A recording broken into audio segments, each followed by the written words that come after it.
Halo sahabat OTSKK, berjumpa kembali di podcast Oksidasi, obrolan terkini seputar standar dan regulasi. Bersama saya Citra Gusti yang akan memandu podcast Oksidasi di episode kali ini. Di episode kali ini kita akan membahas mengenai Peraturan BPOM nomor 10 tahun 2024 tentang penandaan obat bahan alam, obat kuasi, dan suplemen kesehatan. Seperti biasanya, di setiap oksidasi kita akan ditemani oleh seorang narasumber. Nah, di episode kita kali ini, kita akan ditemani oleh Ibu Erni Rahmawati. Beliau merupakan Ketua Tim Penyusunan Standar Suplemen Kesehatan dan Obat Kuasi. Selamat datang kembali Bu Erni di Oksidasi. Terima kasih Citra untuk undangan di Oksidasi kali ini. Apa kabarnya Bu? Alhamdulillah baik dan sehat. Demikian juga ya untuk Citra. Iya, alhamdulillah. Kita udah ini yang kedua kalinya loh Bu kita oksidasi. Sebelum yang pertama waktu itu kita yang tentang suplemen kesehatan kalau nggak salah Bu. Ya, benar sekali. Baik Bu, terima kasih juga ya Bu sudah meluangkan waktunya di oksidasi episode kali ini. Nah, pada episode kita kali ini nih Bu, kita akan membahas lebih lanjut mengenai peraturan BPOM yang baru terbit, yaitu Peraturan BPOM nomor 10 tahun 2024 tentang penandaan obat bahan alam, obat kuasi, dan suplemen kesehatan.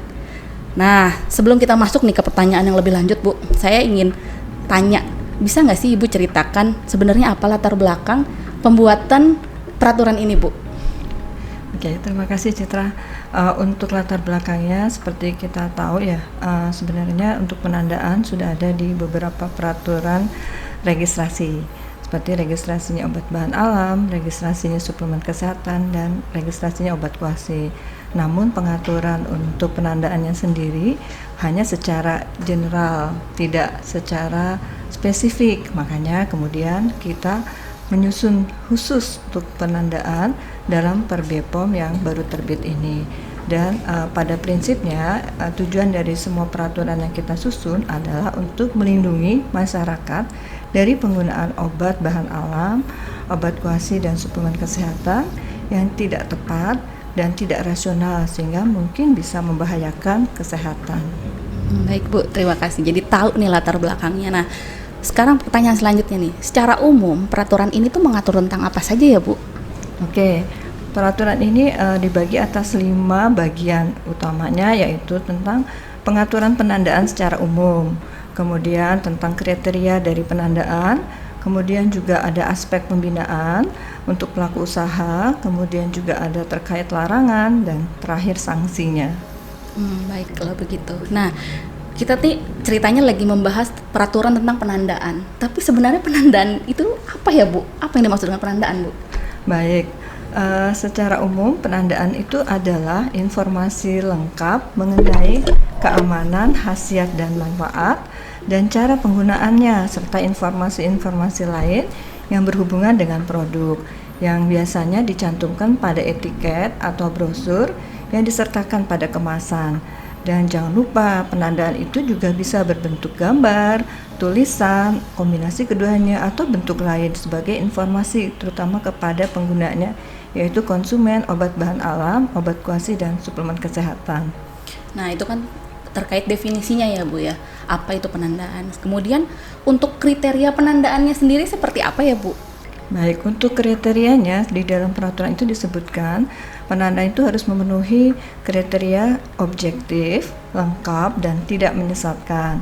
Kemudian di dalam penandaan ada pengaturan-pengaturan yang secara spesifik dan ada yang secara umum. Yang paling penting adalah informasi yang harus dan wajib dicantumkan oleh pelaku usaha pada saat membuat produknya dan dicantumkan pada penandaan produk, yaitu antara lain nama produk, nama dan alamat industri atau pelaku usahanya, kemudian isi bersih, komposisi, klaim khasiat atau manfaat, kemudian ada aturan pakai, nomor izin edar, kemudian informasi-informasi lainnya yang terkait keamanan seperti adanya kontraindikasi, efek samping, peringatan perhatian.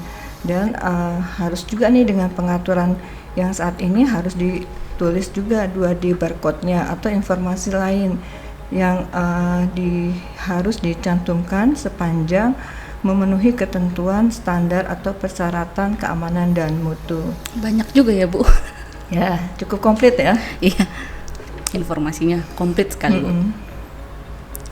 Kemudian terkait klaim khasiat atau manfaat itu, aturan pakai, cara penggunaan itu harus sesuai dengan yang disetujui pada saat registrasi. Sementara untuk kontraindikasi, efek samping, interaksi, peringatan dan atau perhatiannya dicantumkan sesuai dari hasil evaluasi dari Badan POM, dan itu biasanya kita sudah membuat suatu aturan untuk bahan-bahan tertentu yang wajib mencantumkan informasi terkait efek samping, kontraindikasi, peringatan perhatian dan lain sebagainya itu, dan itu yang kemudian kita tuangkan dalam lampiran 2 dari peraturan Badan POM ini. Baik Bu. Berarti nanti kalau mau lihat contoh-contoh apa saja yang harus mencantumkan efek samping, kontraindikasi, peringatan perhatian, itu ada di lampiran 2 ya Bu ya? Ya, tepat sekali. Oke, baik Bu. Kita lanjut nih Bu. Nah, tadi itu kan ada banyak tuh Bu, ada berapa belas ya? Kayak saya hitung tadi kayak hampir 17 atau berapa Bu? Terkait informasi-informasi yang harus ada dicantumkan di penandaan Bu. Nah, salah satunya tuh tadi ada disebutkan informasi lain. Ya. Informasi lain sepanjang memenuhi standar atau persyaratan keamanan dan mutu. Nah, maksudnya ini apa nih informasi lain ini Bu? Coba dijelaskan lebih lanjut Bu. Baik, untuk informasi lain ini biasanya adalah informasi-informasi yang sebagai informasi tambahan. Nanti kalau ada peraturan untuk bahwa produk harus mengikuti ketentuan dari BPDPH, yaitu jaminan produk halal, nanti semua produk harus mencantumkan label atau logo halal. Kemudian kalau produk itu dari bentuk sediaannya adalah cairan, nah itu biasanya kan kita lakukan kan pengujian untuk kadar alkohol. Nah kalau ada kandungan alkoholnya itu juga wajib dicantumkan dalam penandaannya. Kemudian juga ada bahan-bahan yang berasal dari bahan-bahan tertentu yang terkait hal haramnya, dan itu juga sebagai informasi kepada konsumen, itu harus dicantumkan informasi dari asal bahan tersebut. Kemudian kalau di suplemen kesehatan itu ada pencantuman angka kecukupan gizi atau AKG, dan untuk yang lain-lainnya itu bisa dilihat pada lampiran 1 dari peraturan ini. Baik Bu, berarti di lampiran 1 itu ada contoh-contoh ya informasi lain, termasuk mungkin ada informasi pengaduan yang kadang-kadang suka ada di label itu ya Bu ya? Bisa jadi, kadang-kadang kan untuk kanal pengaduan biasanya dicantumkan juga ya di penandaan produk ya. Iya, betul Bu. Baik Bu, selanjutnya nih Bu. Nah, tadi kan banyak tuh Bu, ada 17, terus tadi ada yang informasi lain. Nah, ini kalau nih ya Bu, kalau si produknya itu memiliki kemasan yang ukurannya kecil Bu, kan nggak cukup tuh Bu kalau mencantumkan semua. Nah, itu bagaimana Bu untuk pencantuman penandaannya? Oke. Untuk yang informasi yang minimal yang harus dicantumkan dari sekian banyak tadi sekitar ada 17 ya. Iya. Nah, pelaku usaha minimal di kemasan terkecilnya harus mencantumkan seperti nama produk, nama dan alamat pelaku usaha, dan kemudian juga mungkin harus yang pasti wajib itu adalah nomor izin edar, kemudian kode produksi, tanggal kedaluarsa. Nah, ini biasanya diwajibkan pada kemasan yang sangat kecil, dan biasanya ukurannya itu di kemasan primer kurang dari 10 cm persegi. Baik, berarti kalau kayak gitu yang sisanya yang nggak masuk di kemasan primer bisa di kemasan sekundernya atau di media lain seperti brosur gitu ya Bu, atau tag-tag leaflet ya, betul seperti itu. Baik kalau begitu Bu. Nah, ini kan tadi yang wajib-wajib nih. Sekarang kita nanya nih, sebenarnya apakah terdapat informasi yang tidak diperbolehkan Bu di penandaan produk, yang dilarang gitu istilahnya? Ya, di peraturan ini juga disebutkan beberapa larangan informasi yang dicantumkan di penandaan. Biasanya itu informasi-informasi yang terkait yang mengandung sara, misalnya bertentangan dengan norma, kemudian juga pernyataan bebas bahan-bahan tertentu, padahal bahan tersebut mungkin dikandung, ataupun kalau misalnya dia bilang bebas bahan pengawet, nah bukan berarti yang produk yang memakai bahan pengawet itu tidak aman gitu. Jadi tidak boleh menonjolkan sesuatu yang membuat seolah-olah produk yang lain itu tidak aman, hanya produk dia sendiri yang aman. Dan kita juga nggak boleh melarang untuk mencantumkan gambar-gambar yang bersifat promotif seperti menampilkan tokoh agama, tenaga kesehatan, atau public figure ya. Nah itu kan sering tuh untuk menambah nilai jual, untuk promosi produknya, penandaannya mau mencantumkan foto gitu, foto public figure. Dan informasi yang lainnya nggak boleh itu di penandaan, itu yang sifatnya untuk promosi seperti pencantuman undian, sayembara, hadiah, dan hal-hal lain yang bersifat nanti konsumen akan membeli dengan cara berlebihan karena hanya untuk mencari hadiahnya seperti itu. Berarti ini jadi catatan nih ya Bu untuk pelaku usaha yang punya produknya dan mencantumkan penandaan harus sesuai dengan aturan gitu ya Bu, tidak bisa sembarangan dan ada larangan-larangan yang harus dipatuhi. Nah ini nih Bu, kalau pelaku usaha melakukan pelanggaran yang tadi itu tuh Bu, itu bagaimana Bu? Apa tindakan yang dilakukan BPOM nih Bu? Baik, Badan POM akan mengawasi produk sebelum dan sesudah produk itu dipasarkan. Jadi pada saat produk itu sudah mendapatkan nomor izin edar dan dia dipasarkan, nanti akan dilakukan pengawasan oleh Badan POM. Hal-hal yang dilanggar, yang ditemukan di lapangan itu akan ditindaklanjuti oleh Badan POM.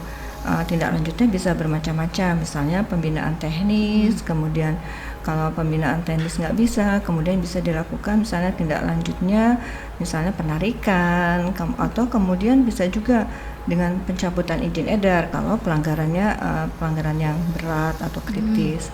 Nah kemudian juga kalau ada pelanggaran yang masih ringan dan sifatnya masih bisa diperbaiki, misalnya penandaannya ada pelanggaran sedikit nih, dia bisa dilakukan pembinaan teknis misalnya dengan menempelkan stiker untuk yang ada informasi atau hal-hal yang tidak sesuai tersebut, dan itu harus dilaporkan ke Badan POM, kemudian Badan POM yang akan memberikan tindak lanjutnya, apakah bisa dengan perbaikan seperti itu atau harus diganti ulang si penandaannya di kemasan produknya. Baik Bu, jadi memang tindakan perbaikannya ini memang tergantung level ketidaksesuaiannya gitu ya Bu ya. Nah, akhirnya nih Bu, selesai sudah oksidasi kita tiba di penghujung oksidasi episode kali ini. Dari perbincangan kita tadi nih Bu, dari beberapa pertanyaan singkat tadi, kita bisa simpulkan bahwa penandaan obat bahan alam, obat koasi, dan suplemen kesehatan dilakukan untuk memberikan informasi lengkap mengenai keamanan, khasiat atau manfaat, dan cara penggunaan serta informasi lain yang berhubungan dengan produk, dengan tujuan untuk memberikan informasi selengkapnya dari produsen kepada konsumen. Selengkapnya, sahabat OTSKK bisa mencermati peraturan ini di Perbepom nomor 10 tahun 2024. Bisa diakses melalui JDIH BPOM, bisa diakses melalui JDIH BPOM. Nanti ada ini ya, lihat websitenya ya, atau melalui subsite standar otskk.pom.go.id.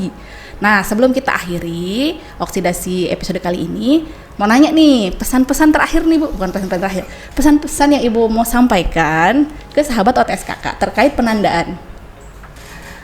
Baik, ini juga berlaku tepat sekali di dalam Perbepom nomor 10 tahun 2024 ini, bahwa untuk selalu mengecek kemasan, dan ini sesuai dengan slogan yang selalu digaung-gaungkan oleh Badan POM ya, untuk selalu menggunakan ceklik sebelum beli atau menggunakan produk. Nah itu sudah tahu ya teman-teman ya, ceklik itu isi aja. Disebutkan lagi kan belum tentu semuanya tahu nih Bu. Oke, ceklik itu cek kemasan. Ini penting nih, tadi kan kita udah bicara penandaan. Penandaan itu biasanya menempel pada kemasan. Nah kemasannya juga harus dipastikan kemasannya nggak rusak ya kan. Kemudian label itu atau nama lainnya adalah penandaan. Nah itu tadi yang ada berisi informasi-informasi yang terkait dengan produk tersebut. Kemudian kita harus cek izin edarnya. I-nya itu izin edar. Kemudian yang terakhir K-nya itu adalah dengan melihat kedaluarsa dari produknya. Dan yang tak kalah penting dalam menggunakan produk, apakah itu obat, makanan, atau yang sekarang sedang kita bahas, yaitu obat bahan alam, obat kuasi, dan suplemen kesehatan, selalu mengikuti penggunaannya, mengikuti aturan sesuai dengan petunjuk yang ada di penandaannya. Ya, sesuai penggunaan, sesuai petunjuk agar manfaat yang didapat juga sesuai gitu ya, tidak berlebihan dan tidak juga kurang gitu. Ya, baik, Bu Erni, terima kasih banyak Bu Erni atas waktunya sudah menemani bincang-bincang kita kali ini, dan terima kasih atas informasi yang sangat bermanfaat yang tadi sudah Ibu sampaikan. Begitu, semoga Ibu sehat selalu. Terima kasih Citra. Oke. Nah, sahabat OTSKK, itu tadi oksidasi episode Peraturan BPOM nomor 10 tahun 2024 tentang penandaan obat bahan alam, obat kuasi, dan suplemen kesehatan. Semoga podcast ini dapat memberikan manfaat dan pemahaman regulasi yang lebih baik untuk kita semua. Saya Citra Gusti, pamit undur diri. Sampai jumpa di oksidasi selanjutnya. Salam mantap, melayani tanpa pamrih.